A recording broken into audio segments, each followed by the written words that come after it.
Bismillah, alhamdulillah, wassalatu wassalamu ala rasulillah wa ala alihi wa sahbihi wa mawalah, amma ba'd. Yang kita muliakan, kita cintai, itu seluruh zuriatnya Rasulullah SAW.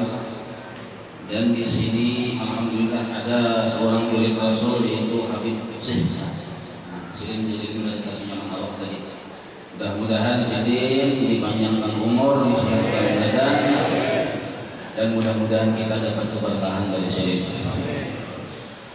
Dan juga kita cintai, kita muliakan para alim ulama,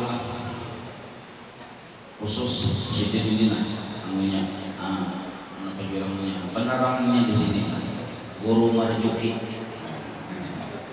jangan dikiau juki. Habis ini kan sari zaman kiau juki.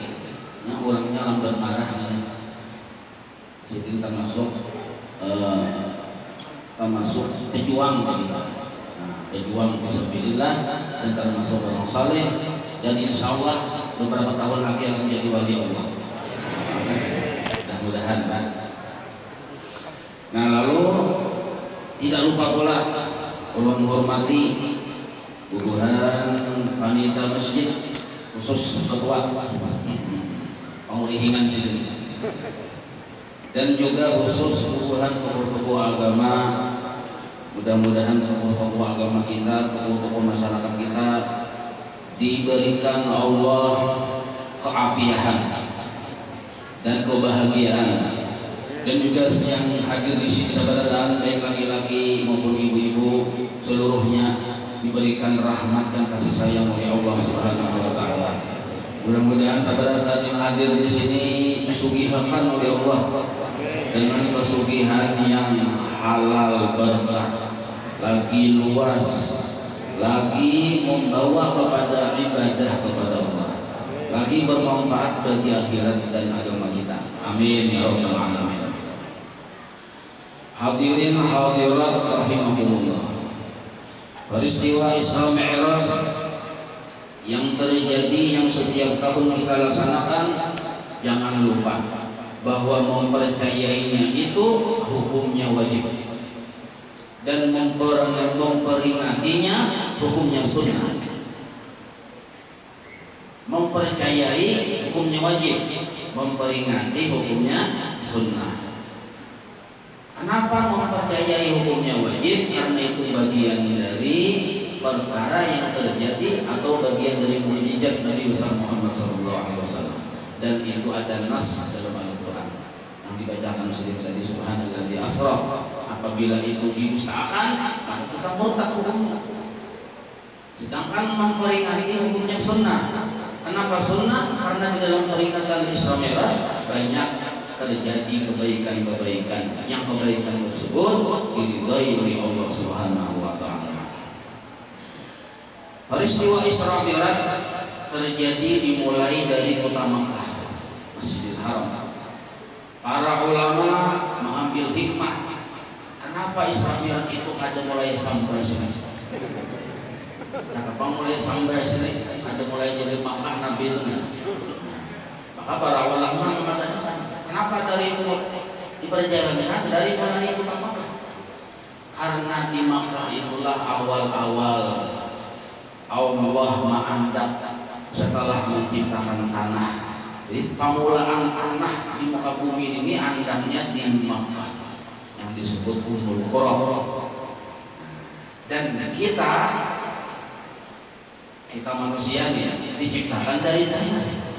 Maka perjalanan Nabi dimulai dari kota Makkah itu isyarat bahwa awal-awal makhluk ini diciptakan dari tanah. Nah, asalnya dari tanah. Ada guru dari Muhammad itu itu saja pulang dulu. Itu biasa dari tanah. Nah, dan itu sebagai isyarat bahwa perjalanan Rasulullah dari Makkah berawal dari tanah. Ini sebagai isyarat bahwa kita disuruh mengawali ibadah kita, mengawali kehidupan dan kegiatan kita dalam sehari-hari dengan sifat rendah hati. Sebagaimana tanah itu selalu letaknya di bawah, rendah.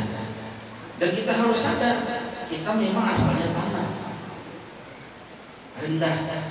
Maka ini syarat setiap perjalanan ibadah apapun, kalau didasari dari sifat kesombongan maka ditolak oleh Allah.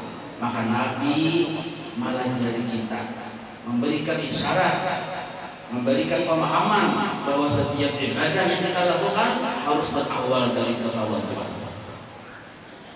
Lalu diperjalankan oleh Allah sampai ke Masjidil Aqsa Palestina. Pertanyaannya, kenapa ada sampai keluar? Langsung ke Masjidil Aqsa saja dah. Maka para ulama pun menjelaskan kenapa harus ke Masjidil Aqsa? Karena Masjidil Aqsa adalah yang nantinya akan menjadi tempat yang disebut padang mahsyar. Maka padang mahsyar inilah perjalanan final manusia. Maka Nabi diperjalankan dari Makkah asal kejadian tanah dan terus sampai ke Masjidil Aqsa. Di Masjidil Aqsa inilah final perjalanan manusia. Jadi manusia kita nih kan berjalan gitu, karena bahkan ke kubur aja kita berjalan. Siapa yang berjalan? Yang mengangkat kita berjalan. Kitanya kan kalau berjalan, yang ke kubur nih. Sampai ke kubur kita dibangkit. Waktu dibangkit itu kita masih berjalan. Dihalau oleh api menuju padang mahsyar. Berarti setelah kematian itu masih ada perjalanan. Perjalanan alam kubur, bangkit dari kubur, perjalanan menuju padang mahsyar. Setelah di padang mahsyar, stop, final di situ. Menurut sebagian ulama, padang mahsyar itu di sekitar wilayah Palestina, Masjidil Aqsa. Nah, maka kenapa Nabi diperjalankan dari kota Makkah diperjalankan ke Masjidil Aqsa Palestina? Itu sebuah perlambang, sebuah isyarat bahwa itulah akhir perjalanan manusia, yaitu di padang mahsyar. Jadi di padang mahsyar kita manusia menghadang apa yang harus dilakukan, bagaimana kita, kayak apa nasibku itu ribuan tahun di padang mahsyar. Karena tidak ada lagi perjalanan setelah itu, cuma menunggu sidang, menunggu pengadilan, menunggu disaksi. Bapak-bapak, ibu-ibu, rahimahumullah. Lalu setelah sampai di Masjidil Aqsa, kita berbicara hikmah dulu lah. Makanya masalah ini baru begini. Sudah siap. Ulun tadi bermalam setumat tadi, guring setumat di rumah ini. Haji Nurul, perlu alipin kan? Haji Nurul. Nah, jadi sambil guring, sambil berpikir, kenapa Haji Nurul sampai apa namanya? Sambil guring, sambil berpikir, makanya kalau dapat jelas ini supaya kemudian karena berawal dari sambil guring, dia pun maaf aja lah. Sambil guring tadi sambil berpikir, kenapa Haji Nurul sampai sana? Makanya bilanya hasilnya kalau sampai jelas, ampun maaf.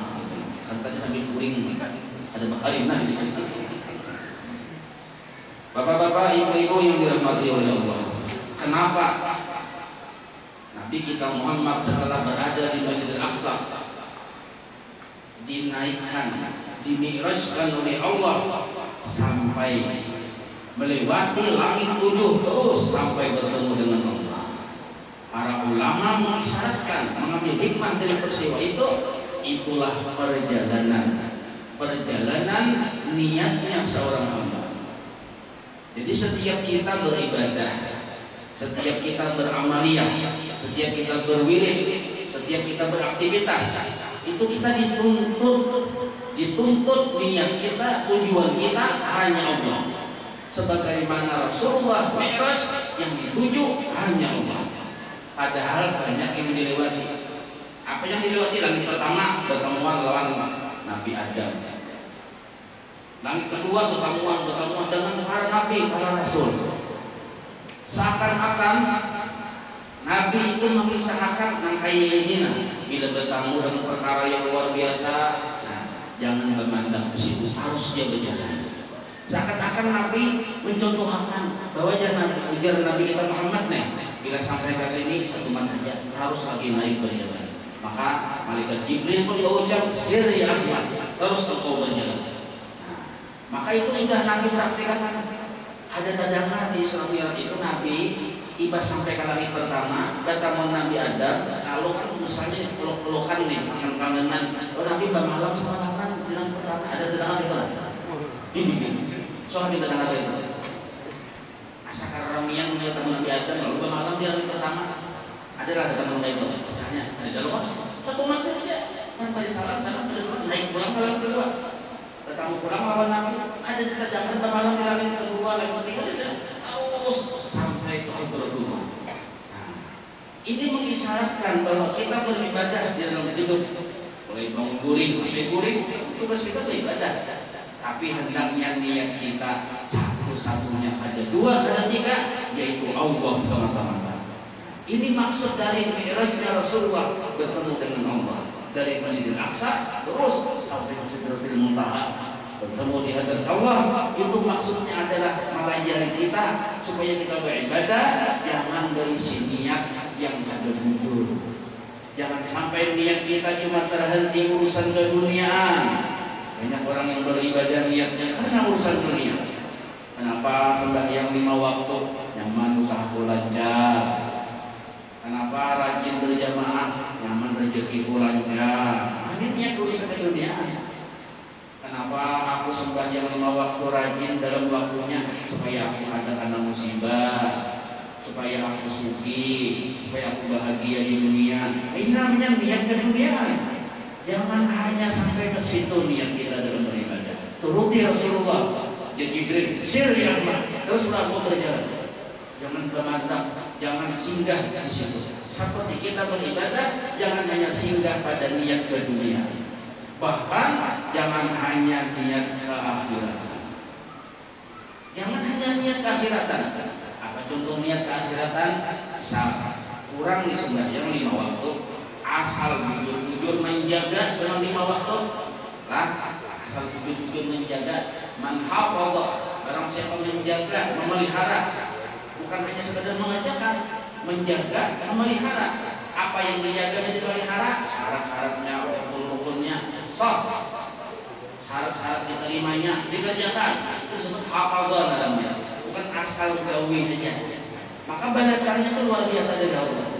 Pertama, kalau di dunia dibalas oleh Allah, dihilangkan kesulitan hidupnya. Jadi siapa di dunia ini pada saat hidup susah, sulit, nalih, mungkin sembahyangnya memang ada tapi bujur juga. Karena di akhirat, di kubur dilepaskan dari siksa kubur. Ini namanya keakhiratan. Karena di padang mahsyar dimudahkan menjadi padang mahsyar. Diberikan fasilitas, diberikan buku catatan amal baiknya dengan tangan kanan, melewati tiang siratal mustaqim seperti jalan menyambar, bahkan bisa masuk surga bigiri hisab. Ini namanya disebut keakhiratan. Maka hendaknya kita beribadah jangan hanya itu niat kita, jangan hanya keakhiratan saja, apalagi cuma keduniaan saja. Bahkan hendaknya niat kita angkat lebih tinggi lagi sampai kepada Allah Subhanahu wa taala. Sebagaimana Nabi Mi'raj ada berhenti di langit pertama, kedua, ketujuh, tapi terus sampai bertemu dengan Allah. Itulah ibadah kita hendaknya, terutama salat 5 waktu. Kita hendaknya punya niat, apa niat yang benar, bukan karena urusan keduniaan, bukan juga karena urusan keakhiratan. Lalu apa niat yang benar? Aku mengerjakan salat 5 waktu semata-mata menjunjung perintah Allah. Salat 5 waktu ini perintah Allah dan aku adalah hambanya. Aku kerjakan karena memang ini tugas-tugas kehambaan.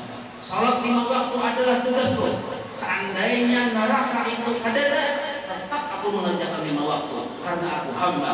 Seandainya surga itu tidak ada, tetap aku mengerjakan salat 5 waktu.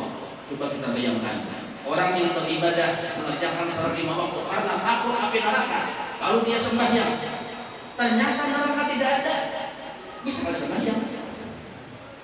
Orang yang sembahyang 5 waktu karena mengharap surga, bisa.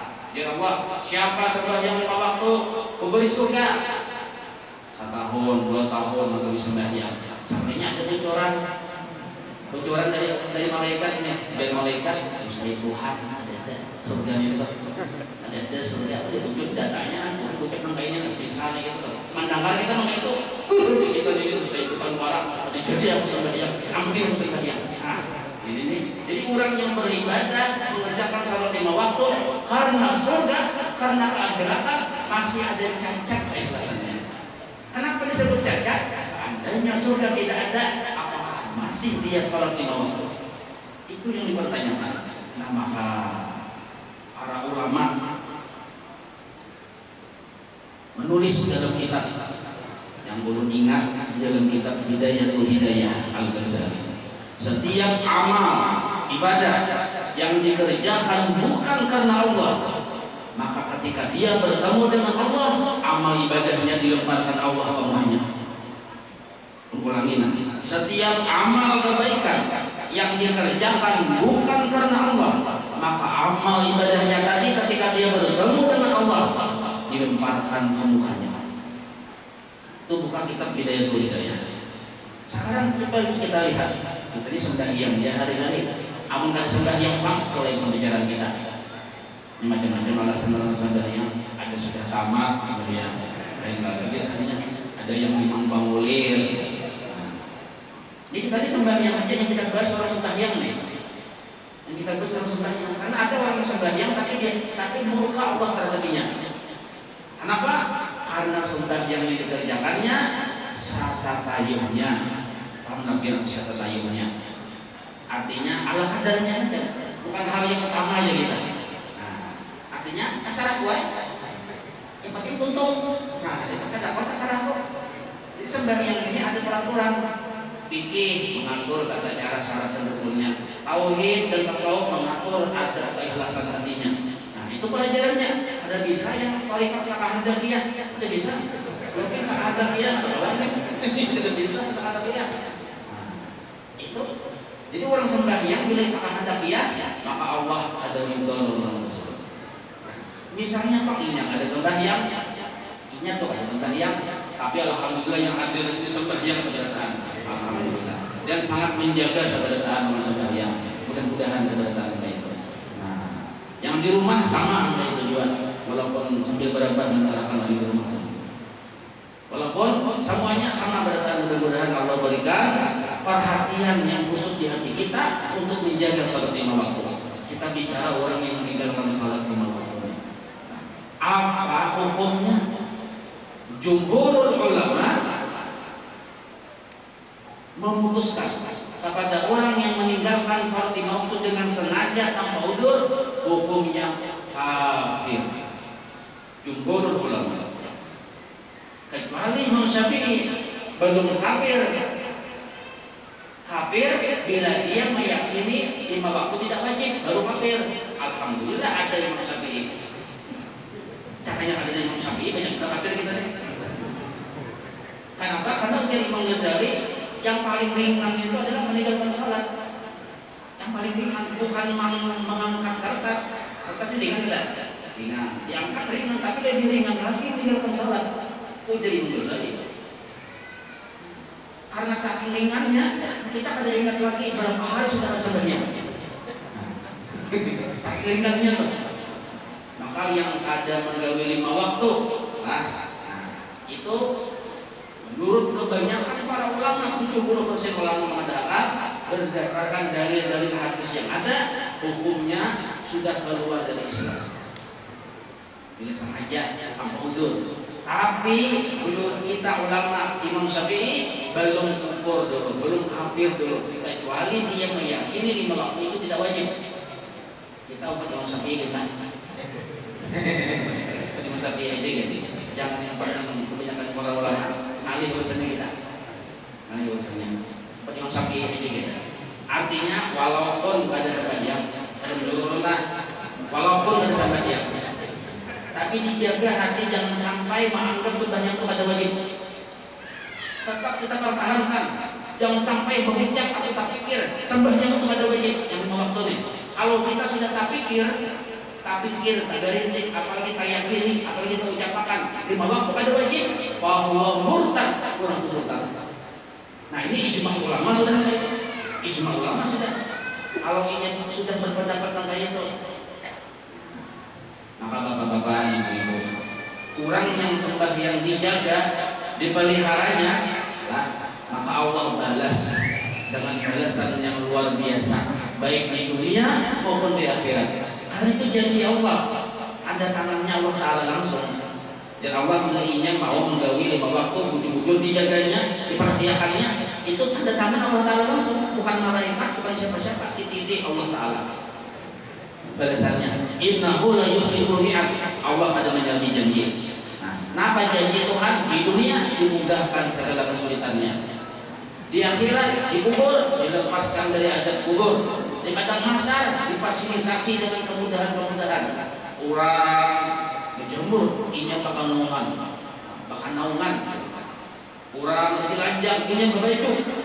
Jadi kita ini bila asal bujur menjaga secara 5 waktu, rahasia kita aman di padang mahsyar. Apa? Ada ketahuan butuh halus. Orang kan ketahuan keteranjangan. Ada kita kan tahunya orang. Kenapa? Bapak kaya. Oh, baju berselendang bapak. Kenapa? Dia wali Allah yang memelihara sembahyang, wali Allah. Diberi karamat oleh Allah. Allah kada mau menyukani orang yang memelihara sembahyang. Di padang mahsyar diberi pakaian. Orang keteranjangan berenang. Ada pian, berbaju. Kenapa? Hanya keuntungannya pada ketahuan di kita betul halus. Nah, itu padilatnya. Ada yang berpikir di dunia ini bisa ganal di sini, bisa ganal di sini. Aku ini dia ngomongin tahu tuh dia tadung, dia bisa ganal. Padahal harus punya kayak ini harusnya. Makanya takutan benar dan masa ketahuan ucapannya ada bujur. Kan ketemu orang kawan, nih bujur dan kawan. Nah, ada bujur halus sekali mas. Ilmu banyak ganal-ganalnya, sekalinya halus. Nah, tapi barakatinya menjaga 5 waktu, diberi pakaian oleh Allah. Kada ketahuan, kada kelihatan aib-aibnya. Nah, itu cuma butuh yang halus, itu isyarat aja. Seluruh aibnya, kesalahannya dihapus oleh Allah. Tangan yang pernah berbuat kejahatan harusnya bersaksi bahwa ini sudah melakukan ini. Berarti kalau sudah bersaksi bahwa ini melakukan ini, dihapus oleh Allah, ditutup. Itu barakatinya menyempurnakan salat 5 waktu. Tapi semua itu walaupun janji Allah, semua itu bukanlah tujuan kita dalam beribadah. Turuti akhlak Rasulullah. Walaupun bertemu Nabi Adam, bertemu Nabi Musa, bertemu Nabi Ibrahim, Rasulullah ada diam di situ, pemahaman meja pada, singgah sedemas saja, singgah belawas saja pada apalagi pemahaman. Tapi sini harus bertemu Allah. Itulah tujuan hidup sebenarnya. Maka kita beribadah hendaknya niat kita bukan hanya sekadar akhirat, walaupun ada, bukan hanya sekadar dunia, walaupun hibah tujuannya dunia. Tapi tujuan kita angkat, kita sampaikan kepada Allah Subhanahu wa Ta'ala. Ini bahasa Arabnya ilahi an-maksudi wa ridha matlubi. Wahai Allah, yang ulun tuju, kharidhan yang ulun cari dalam beribadah ini. Nah, ini yang disebut hamba. Inilah pengertian dari bi'abdihi. Inilah pengertian dari bi'abdihi, hambanya. Kenapa Rasulullah sampai kepada Allah? Karena beliau memang betul-betul hamba. Betul-betul hamba. Hamba itu ciri khasnya diantaranya hanya Allah yang dituju. Itu hamba. Bukan menuju akhirat, apalagi dunia. Bapak-bapak, ibu-ibu, hadirin hadirat yang sudah mulai mengantuk binanya. Tuh yang ditunjuk. Mungkin ada biji buka mata dulu. Selalu sekali. Tuh ibu-ibu kayak apa? Kan sudah duduk. Tahu salah lagi. Tahu saja lah. Tahu salah. Belum nggak mau lagi kan? Baru kita baca dari situ. Hanya mukadimah aja nih. Mukadimah aja nih. Jadi itu maksudnya. Nah sekarang belum teringat. Dari masalah sembahyang. Mudah-mudahan kita menjaga lebih sembahyang 5 waktu. Masalah yang dibaca oleh Qori kita tadi di sini Qori internasional dunia akhirat. Linuriyahu min ayatina. Linuriyahu min ayatina.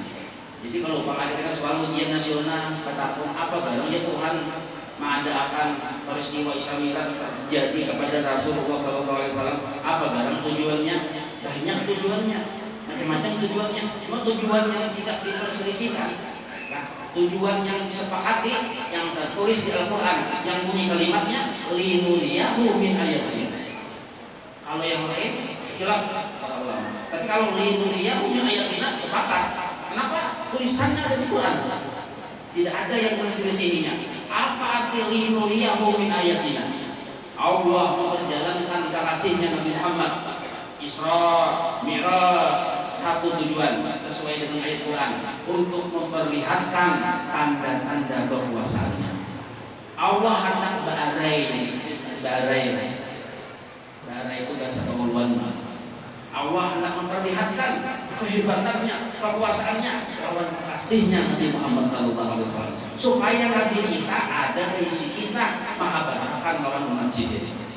Itu maksudnya, maksud linuriyahu min ayatina. Oh, Nabi melihat, yang dilihat Nabi dari mulai peristiwa paling awal Isra Mi'raj sampai setuntunnya, seluruhnya istimewa, seluruhnya yang luar biasa. Nah, yang paling awal yang dilihat Nabi pembelahan dada, itu yang luar biasa. Terus luar biasa. Berbuat di Murak luar biasa. Singgah di sini, singgah di sini, singgah di sini luar biasa. Seluruhnya luar biasa. Di Masjidil Aqsa sampai Nabi jadi imam, itu pun tanda-tanda kekuasaan Allah. Itu pun luar biasa. Seluruhnya serba luar biasa. Sampai Nabi dibawa berjalan oleh malaikat Jibril ke surga. Melihat surga luar biasa. Waktu pulang kali sampai di surga dibawa berjalan ke neraka. Maka seluruhnya yang dilihat oleh Nabi itu ayatina, kekuasaan Nabi itu. Itu yang hendak kita percayakan Allah Ta'ala kepada Rasulullah SAW sebagai bekal kisah dan nasihat untuk umat Nabi Muhammad SAW. Nah, itu tujuan kenapa peristiwa Isra Mi'raj terjadi. Itu sesuai dengan ayat Quran tadi. Di antara ayatina Nabi pernah berkisah. Padahal peristiwa ini sudah lama terjadi. Peristiwa Isra Mi'raj sudah lama terjadi, tapi masih membekas dalam batin Rasulullah. Sudah lama Isra Mi'raj terjadi, dan Nabi waktu itu sudah di Madinah. Tapi itu masih membekas dalam batin Rasulullah sebagai bentuk rahmatnya Nabi lawan umat Sidir. Masih sayang Nabi lawan yang apa yang dimurkai oleh Allah benar. Padahal Nabi sudah hijrah ke Madinah, sedangkan Isra Mi'raj terjadi di Makkah. Masih waktu di Makkah. Nah, apa kisahnya? Suatu hari Sayyidina Ali lawan bini Sidir, Siti Fatimah hilang ke rumah kuitan. Nah, gitu ya Pak. Nabi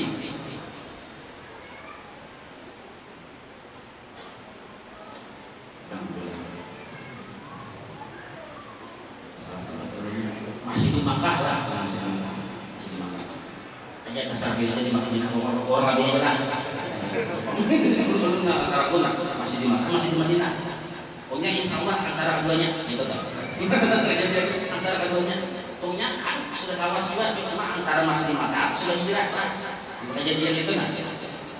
Bayilah ke rumah Nabi, bayilah ke rumah Nabi. Dua lagi bini ini minantu loh anak, hilang ke rumah Nabi. Bah hilang dilihatin Nabi ini basah, baju menangis Nabi. Basah banjir baju makan kita. Jadi ujar dua laki bini ini ke Sayyidina Ali, disuruh kenapa bah dia menangis? Ada kayak biasanya menangis. Aku kagak nahan nasib umatku. Aku tak bayang waktu melihat keadaan neraka. Aku tak bayang sampai wah ini masih sulit melupakan. Apa gara kisahnya wahai apa? Dia Siti Fatimah nih, kayak ini kisahnya. Yang kulihat banyak laki-laki dari umatku yang masuk neraka. Kutakuni lawan Jibril. Kenapa sebabnya ini umatku yang laki-laki masuk neraka? Dia Jibril fakir. Fakir apa? Fakir ilmu. Jadi sudah ketahuan dari kisah Rasulullah bahwa orang yang ada tapi mau menuntut ilmu para fardu ain, tauhid, fikih, tasawuf. Mungkin itu yang diisyaratkan oleh Rasulullah. Banyak laki-laki dari umat menuntut ilmu fardu ain, akhir dengan ilmu. Orang yang tidak paham sifat 20 mungkin etikatnya salah, rusak, sesat, sehingga kemungkinan bisa masuk neraka. Orang yang kadang mau belajar fikih, ibadahnya ada sah, kemungkinannya masuk neraka. Orang kadang belajar tasawuf, mungkin saja hatinya rusak, penyakit, kemungkinannya masuk neraka. Maka wajar dan Nabi, aku melihat laki-laki dari umatku banyak masuk neraka, sebabnya karena fakir ilmu. Fakir ilmu itu bahasa yang sederhana, bahasa yang halus. Kalau bahasa orang Banjar tutup karena bungol. Masuk neraka karena bungol. Sudah bungol masuk neraka, mau nabi sudah bungol masuk neraka. Nah, jadi jangan takut kita maharap kebungolan ini, karena kebungolan ini duri bagi kita di akhirat kita. Ada paham sifat 20, jangan dilihatkan belajar. Ada paham fikih, tata cara sembahyang, rukun sembahyang, rukun wudu, jangan dilihatkan belajar. Ada mengerti tasawuf, mana sifat yang tercela, mana penyakit hati, mana sifat terpuji, jangan dilihatkan belajar. Karena Nabi sudah mengisyaratkan, dan ini termasuk peristiwa yang membatin bagi Rasulullah. Kayak pun masih umat tuh daripada laki-lakinya banyak masuk neraka karena gumun. Satu, ibah itu pulang makin aku sedih dengan kulihat ada kalah banyaknya bahkan lebih banyak umatku yang di dunia masuk neraka. Tapi tadi kan lalakian boleh. Kalau lalakian masuk neraka, ini ada berbawaan bang bibinian. Kalau bibinian masuk neraka, bisa berbawaan bang lalakian. Kenapa? Karena bini-bini ini ada lepas dari sebuah laki-laki. Pertama, abahnya laki-laki. Kedua, belinya kawin suaminya. Jadi tidak ada seorang perempuan masuk neraka melainkan membawa abahnya atau suaminya. Atau upat dia masuk neraka. Kalau laki-laki masuk neraka keserangan saja. Tapi kalau bini-bini membawai dua orang laki-laki. Pertama abahnya, kedua suaminya, bini juga suami. Maka bapak-bapak, ibu-ibu, Nabi kita sudah memberikan isyarat, dan inilah yang membatin bagi Rasulullah. Sampai Sidin menangis. Lalu ditanya, apa barang Nabi? Bini-bini banyak lagi kepada laki-laki, umat dia masuk neraka banyak lagi. Bini-bini masuk neraka. Kenapa sebabnya? Aku dan Nabi bukan hanya melihat banyak, tapi melihat siksanya itu. Sampai aku tidak menangis, melihat siksanya sekarang ini. Namun kita kan mendengar kabar ya, Nabi melihat langsung siksanya. Dan Nabi ada bini-bini yang rambutnya diikat oleh tali, digantung, dibanam di bawahnya api, dibanam oleh api neraka. Digantung rambutnya, diikat, digantung. Pria. Kira-kira mau kita nih rambut dirumbut lah sakit boleh, apalagi mau digantung di bawahnya api neraka. Wahai Jibril ya Nabi, apa garang itu sebabnya? Maka rambut dijarak, digantung, dibanam, batang tubuhnya ke api neraka. Entah ini nah, entah ini menunjuk bohong, entah ini. Nah, jadi ujian Jibril ini itu wahai Rasulullah. Sampai karena hari-harinya kadang Nabi biasa menutup aurat, rambut kelihatan, rambut aurat, bulu kelihatan, bulu aurat. Nah, kebanyakan kita ini bulu mungkin tertutup, dada mungkin tertutup, rambut yang terbuka kebanyakan. Makanya rambut yang dijarat oleh malaikat itu yang digantung. Rambut ini, rambut perempuan termasuk aurat. Lalu gara-gara membuka rambut dan perempuan tadi kata bertaubat, maka diajak disiksa oleh Allah. Bukan hanya si perempuan tadi, abahnya dikiau. Binya bisa laki-lakinya dipanggil. Anggaplah lakinya darahnya otodondong lah. Jadi ujar Allah Taala, siapa darah lakinya Pak? Otodondong. Jangan malaikat siapa? Otodondong. Kiau begini mana? Kiau panggil. Padahal otodondongnya harus surga sudah. Jadi masuk surga otodondong. Kenapa? Ini bininya masuk neraka gara-gara ada menutup aurat. Nah, sekarang ini istri nyawa. Kenapa nyawa hidupnya kadang melajari, kadang menakur, kadang memberikan perintah untuk menutup aurat? Abahnya mana? Siapa namanya? Bioko ya. Panggil Bioko. Panggil Bioko. Belum dari naran yang lain-lain jelas sudah tersinggung ya. Belum sampai Ahmad baik benar Ahmad saja. Nah, Bioko panggil Bioko. Mana abahnya? Oh, kenapa nyawa kadang melajari mendidik? Jadi ujian lelaki ini artinya kebiasaannya sudah mulai lagi baru kawin ulun sudah membuka aurat. Oh iya kan. Kau abahnya si Bioko. Itu takut dia belum abahnya. Kenapa? Dalam pendidikan nyawa kadang melajari menutup aurat. Akhirnya abahnya dan suaminya tak masuk neraka. Na'udzubillahi min dzalik. Maka bapak-bapak, ibu-ibu, kita perhatikan perkara ini. Nabi sudah memberikan warning. Jangan hal biasa, jangan dianggap biasa membuka aurat. Bahkan walau rambut sekalipun, apalagi kelihatan dulu, kelihatan batang paha. Amun di kamar pang saurangan, rokok. Di kamar saurangan rokok. Nah, ini di pasar kelihatan paha misalnya, maka anak Pak Haji baru tadi haji dan baru saja datang umrah, tapi anaknya yang menjadi jaminan tanggung jawabnya ada menutup aurat. Nah, maka jangan harap ibadah haji dan umrah yang menyelamatkannya. Apabila anaknya tadi ada bertaubat, maka si abahnya tadi terumpat di masuk neraka. Itu yang buat Nabi itu sedih. Yang kedua ya Nabi bukan hanya itu, ada yang diajak bini-bini ini nah. Bini-bini diajak, tadi kan digantung, diikat di rambut, ini di lidah yang diikat, kalau digantung lidah artinya lidah itu ilat lidah diikat digantung. Nah, digantung. Jadi ujar Nabi Imam Jibril, kenapa belum kesannya kayak ini? Aku pada tahan melihat angka ini. Maka ini umatku ujar Jibril ini khusus orang yang sudah diisi laki. Nah, jadi pun belum belaki, belum lagi nih. Yang sudah belaki, apa kesalahannya Jibril? Kesalahannya kasar untuk melawan laki, atau kesalahannya. Sehingga laki ini bila bini berpandir mau laki seminggu sedih. Bila berpandir sedih laki.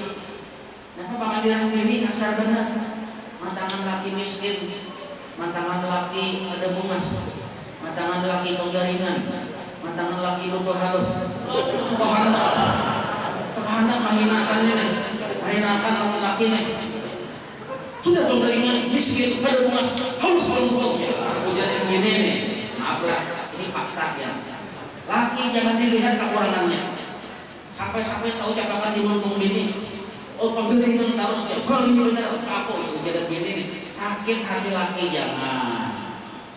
Karena muntung itu ada lidahnya. Bila ada bertaubat, lidahnya dijarat oleh malaikat, digantung di bawah neraka. Na'udzubillahi min dzalik. Siapa yang salah? Di sini laki ada salah. Bila lakinya sudah menakur, lakinya ada salah. Apalagi lakinya sudah menakur, tapi kalah tanda lawan bini. Kenapa kalah tanda? Ini mantan al-wujud, mantan pesilat, mantan kepala suku itu kan? Keduanya laki, baik laki. Jadi laki. Kasihan sama laki ini luar biasa, sabar benar. Amuninya kada bertaubat, nah maka ilangnya kena diikat digantung. Dan siapa yang salah, abah diriannya dipanggil. Di mana kesalahannya? Waktu hendak malakiakan anak ini nah, ada di bandari kah? Orang pun hendak malakiakan anak, ini yang bisa disini lah. Ada di anak, karena kaina dengan bila ikan sudah calon laki ikan tubuh yang kambil nikah, tanggung jawab abah lepas. Tanggung jawab laki ikan pulang. Sebelum lepas dari tanggung jawab abah pasang lawan nyawana, bakti lawan laki. Jangan wani mengiringi laki, jangan wani bakurian nyari suara pada laki. Ada tugas-tugas seorang istri itu tugas abah yang mengadai sebagai walinya. Jangan salah, salah ngajari. Ya dan kayak ini yang turun jago melihat, turun jago hendak malam yang anak nih antara beginian. Nah disambung Haris anak, ini Haris macam aja. Laki kami macam cocok panglimnya ya. Karena sebenarnya itu, ini kan mulai dari silat ilmu cang padih. Kemudian bila ikan tindak langsung padih, pakai ikan itu. Nah salah mengajari anak kayak itu.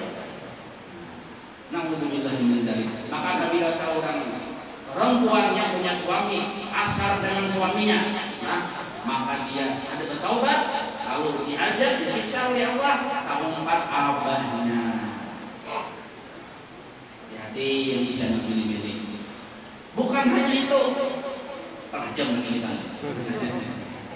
Lalu melihat Nabi pulang bini-bini juga di situ juga. Nabi melihat orang ini diikat di mana diikatnya? Maaf lah, dipanggil susun ini nah, digantung. Maaf, ada pondok ada memang itu faktanya gitu. Bukan disusunnya, dipanggilnya. Dipanggil lah, di situ diikat. Mungkin ini jatuhnya. Diikat di sini. Mas patih benar. Kita diikut anaknya ya Pak. Diikat sini digantung kayak ini lah. Di bawahnya api neraka. Ada pun Nabi melihat cuma wahai Jibril, kenapa dosa napanya kayak itu nah?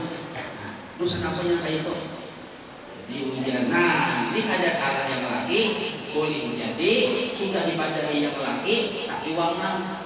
Dan ini mungkin saya boleh jadi sudah dipadahi kuitannya, tapi wangan. Padahi sudah, kamu sudah dipadahi kuitannya, dipadahi lakinya, kadang masih dua, lapas tanggung jawab sudah.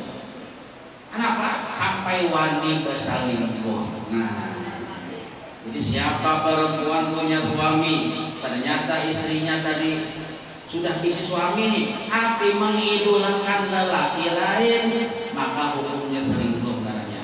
Walaupun dahulu ketahuan laki-laki ini, walaupun ada pernah berkumpul, tapi hatinya mengidolakan selain suaminya, sudah dihukumi selingkuh. Jadilah kamu sudah diisi laki-lah idola kita. Walaupun laki kita itu hirang beratap, itulah idola kita. Apa laki-laki kita ini luar biasa juga sudah kayak Sahrul Tanwiwan. Sekalinya masih aja selingkuh. Walaupun ada bertanggungan dengan selingkuhan, cuma sekadar dalam batas aman-aman, sudah hukumnya disiksa oleh Allah kalau ada bertobat.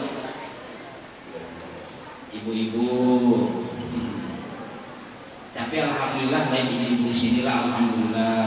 Ibu-ibu waktu orang berjalan ke Belanda hari di Belanda itu dasarnya laki orang laki seorang itu di Belanda. Laki orang dua, laki seorang dua. Nah, ini kita digantung di sini. Yang keempat, Nabi melihat seorang perempuan. Sahabat saja perempuan, laki-laki keempat nih.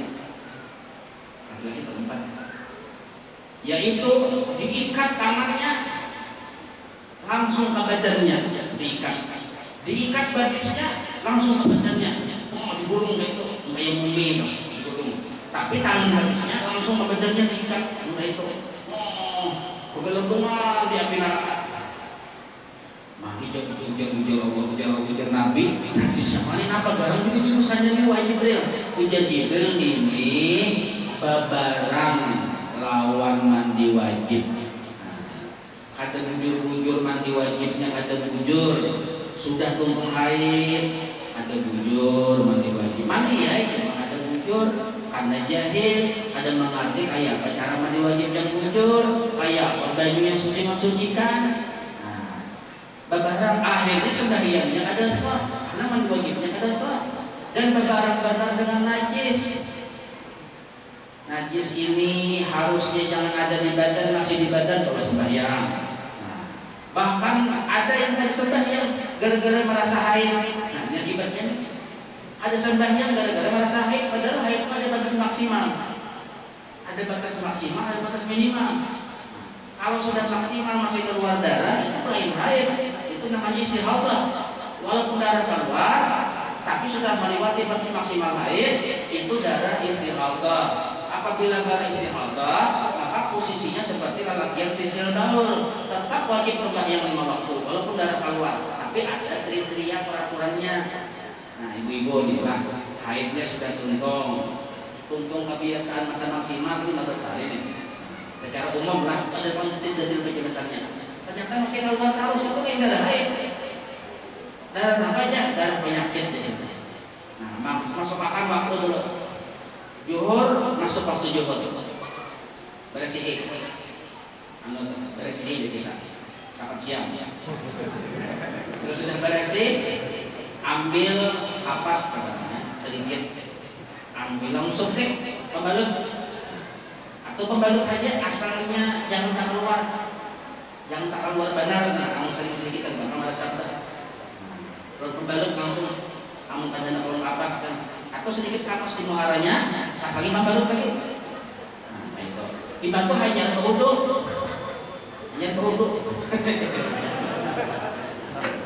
ini penting bola untuk berwudu. Hanya berwudu hanya sembahyang. Dan ini berlaku untuk 1 kali sembahyang wajib, yang fardu. Karena asal dasar mulai tadi masukkan waktu dulu, bersihin dulu, pakai pembalut, berwudu, semuanya asal pulang. Ini bagi yang keluar darah terus. Arti keluar darah itu ada mencucuk air mancur, apa nggak ada? Mencucuk air mancur kematian. Arti keluar terus maksudnya ini kapas nas. Kajal pas itu di hati abang. Nah, kalau terus caranya ada mau karing-karing lagi. Amun nih kapas, kajal sudah hati karing, berarti habis masa haid tidak namanya. Harusnya habis masa haid karena melewati masing-masing. Sekalanya masih habang, berarti istighfar namanya itu. Ini belinya kada paham, keempat jual lakinya masuk neraka. Kenapa? Ada melajari. Jadi jangan dikira haid itu cuma perempuan yang wajib belajar. Laki-laki hukumnya wajib belajar, bila ini diisi bini. Kalau ada diisi bini, laki-laki patut ayah belajar masalah haid. Kalau dia diisi bini jadi fardu ain. Kenapa? Ini pelajari bini. Ini kenapa? Yang bini baca lawan laki bah, yang ini kayak biasanya keluar terus ada kayak biasanya. Aku tahu dua aja tuh. Batakun lawan guru nih supan. Nah, kata kawan makanya belajar. Nah untung ada guru kita tidak belajar masalah haid supaya jangan sampai tak tinggalkan sembahyang dikira haid padahal ada walaupun keluar darah padahal tetap wajib sembahyang tapi berlakukan prosedur yang berlaku tadi kayak tadi. Ada pulang yang lebih sadis lagi lah.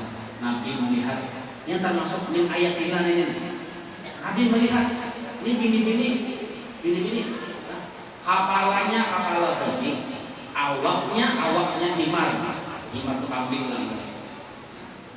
Jadi ujar itu dibandang di api.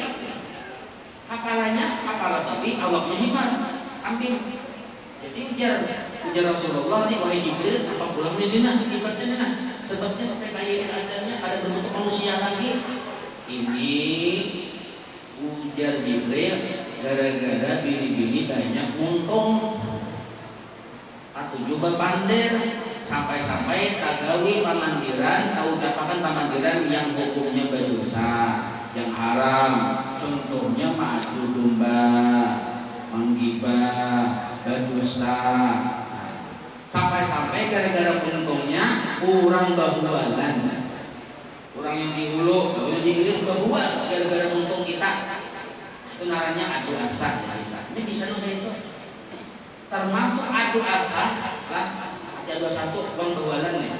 Walaupun kita ada sengaja mengadu asas, tapi kita ini terlalu polos berpikir. Paham lah biar. Ulun misalnya kebandir lawan siden, hanyanya asalnya kebandir lawan siden. Asalnya nih kebandir lawan siden juga siden itu halus ya susah. Betul kan juga. Ada sama aku suami yang bisa. Ayo aja. Siden bisa. Lalu pun berbanding maksudnya ada maksud baru juga ada polos saja dari kita. Ini termasuk ada dua juga. Kenapa? Ada bisa menangani untung. Padahal ada bermaksud ada domba.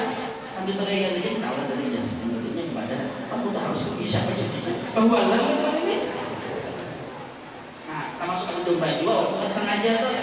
Kan lah. Nah, kenapa perempuan biasanya di situ dilihat yang sering banyak bepandir? Nah, karena dasar budilnya jadi jalan. Yang ada kurang keacaraan, apalagi gurunya berceramah, asik dia berceramah tuh begini nih. Laki itu sudah sama aja kuliah nih. Nah, pandiran, kebanyakannya tuh. Jadi dapat berlima penceramah. Pandiran, karena pulang arisan, biasanya arisan malah di situ arisan. Ada orang menyambat pula, orang aja kenapa menyambat berhadapan aja dah. Pas ke arisan, pandiran, kadang saja kata mahari, pandiran, ada ingat lagi di rumah, apa yang harus digawe, apa yang harus diatur, asik pandiran kita terus. Tapi ini lain ibu di sini lah. Nah, kalau ibu sini alhamdulillah luar biasa, menjaga lawan mulut. Ibu-ibu yang waktu urun ke jalan ke Amsterdam.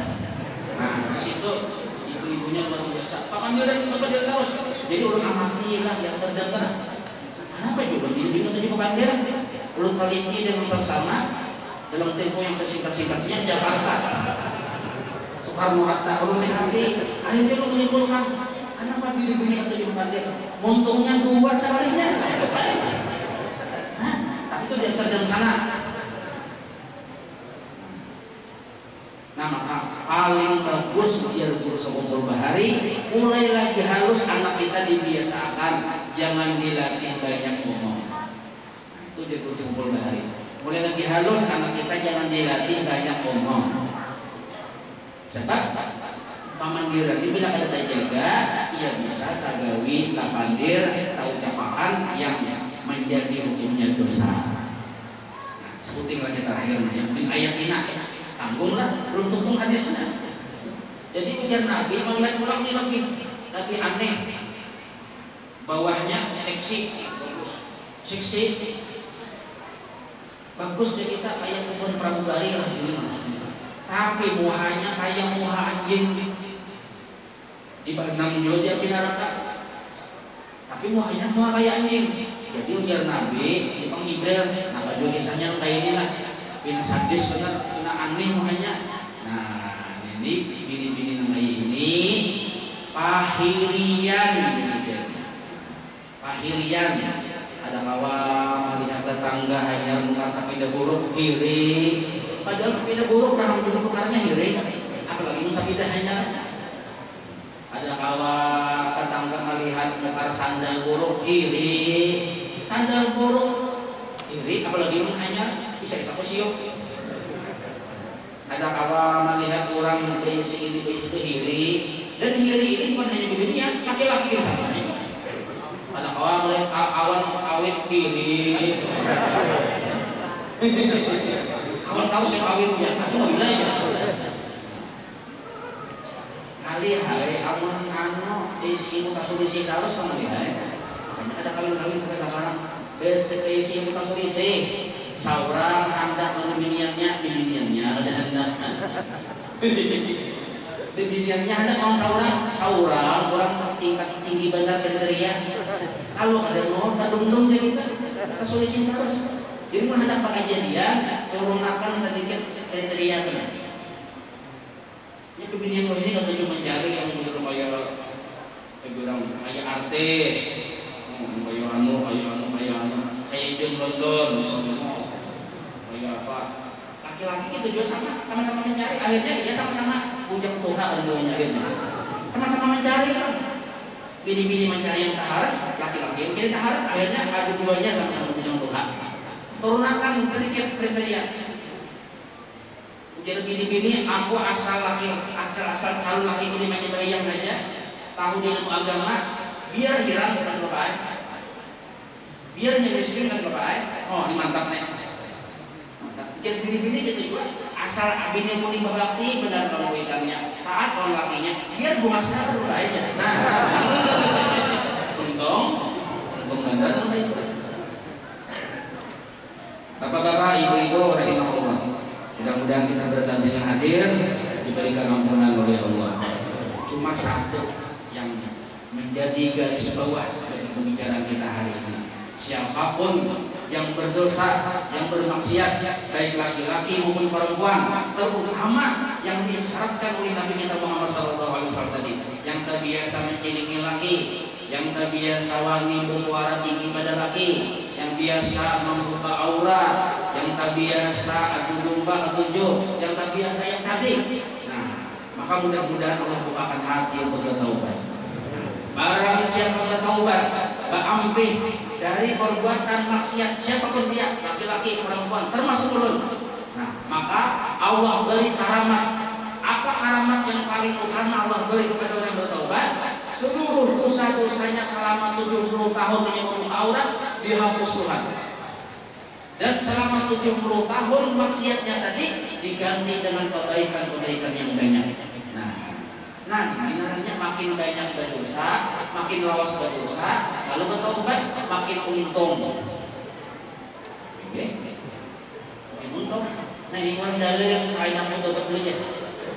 Kainan ini menghadap Tuhan untuk bertobat. Sebabnya ini umur lah 70 tahun. Lalu dia bertobat, mati.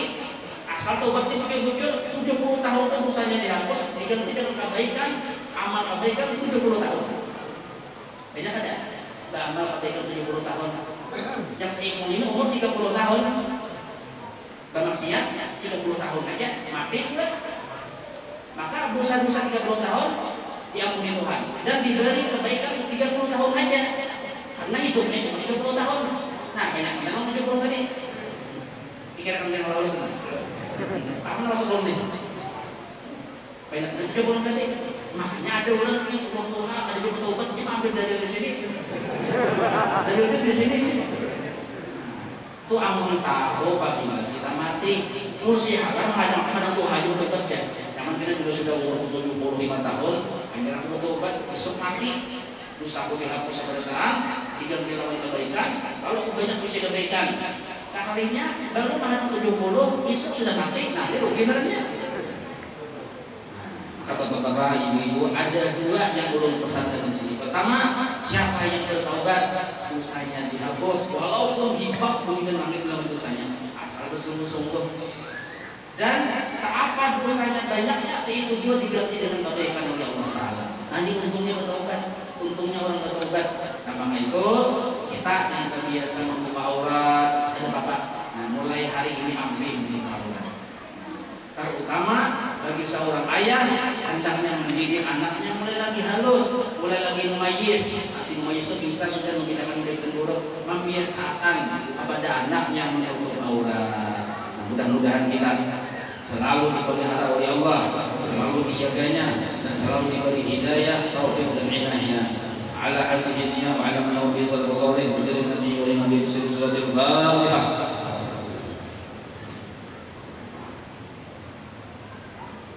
Demikian tadi uraian peringatan Isra dan Mi'raj dari Rasul Muhammad SAW yang telah disampaikan oleh Guru Besar Muhammad Rizani.